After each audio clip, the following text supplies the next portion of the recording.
Om Namo Venkatesaya. Welcome to TTD latest updates. ఈ రోజు అనగా ఏప్రిల్ 16వ తేదీ గురువారం రోజున తిరుమలలో భక్తుల రద్దీ అయితే సాధారణంగా ఉంది. 300 రూపాయల ప్రత్యేక ప్రవేశ దర్శనం టికెట్స్ ను కావచ్చు, 500 రూపాయల వర్చువల్ సేవా దర్శనం టికెట్స్ ను కావచ్చు కలిగి ఉన్న భక్తులకి ఈ రోజు దర్శనం పూర్తవ్వడానికి సుమారుగా 3 నుంచి 4 గంటల సమయం పట్టే అవకాశం ఉంది. అలాగే తిరుపతి ఆఫ్లైన్ ఎస్ఎస్టీ టోకన్స్ కావచ్చు, శ్రీవారి మెట్టు మార్గం దివ్య దర్శనం టోకన్స్ ను కావచ్చు కలిగి ఉన్న భక్తులకి ఈ రోజు దర్శనం పూర్తవ్వడానికి సుమారుగా 4 నుంచి 6 గంటల సమయం పట్టే అవకాశం ఉంది.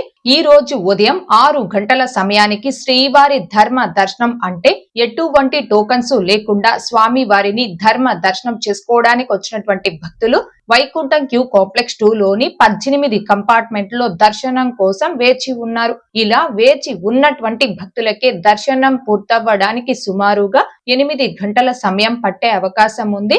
ఇక ఈ రోజు ఎటువంటి దర్శనం టోకెన్స్ లేకుండా నేరుగా తిరుమలకొచ్చి స్వామి వారిని ధర్మ దర్శనం చేసుకోవడానికి కొత్తగా ఈ రోజు ఎవరైతే ఫ్రీ దర్శనం క్యూ లైన్ లో జాయిన్ అవుతారో ఆ భక్తులకి దర్శనం పూర్తవ్వడానికి సుమారుగా 10 నుంచి 12 గంటల సమయం పట్టే అవకాశం ఉంది. భక్తుల రద్దీని బట్టి దర్శనాలు పూర్తయ్యే ఈ సమయాలలో కూడా మార్పులు ఉంటాయి. కాబట్టి శ్రీవారి భక్తులు ఈ విషయాన్ని గమనించుకోగలరు. అలాగే తిరుమల స్వామివారి దర్శనాలకు వచ్చే ప్రతి ఒక్కరూ తప్పనిసరిగా తమ ఆధార్ కార్డులను తమ వెంట తీసుకుని రావాల్సిందిగా కోరుచున్నాను.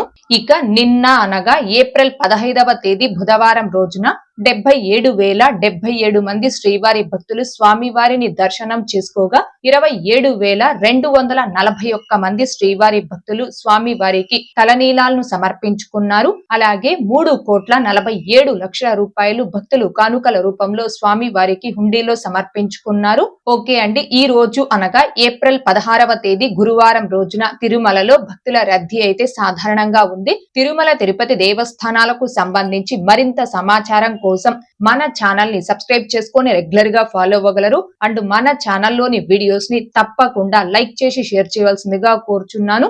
ఓం నమో వెంకటేశాయ. Thanks for watching.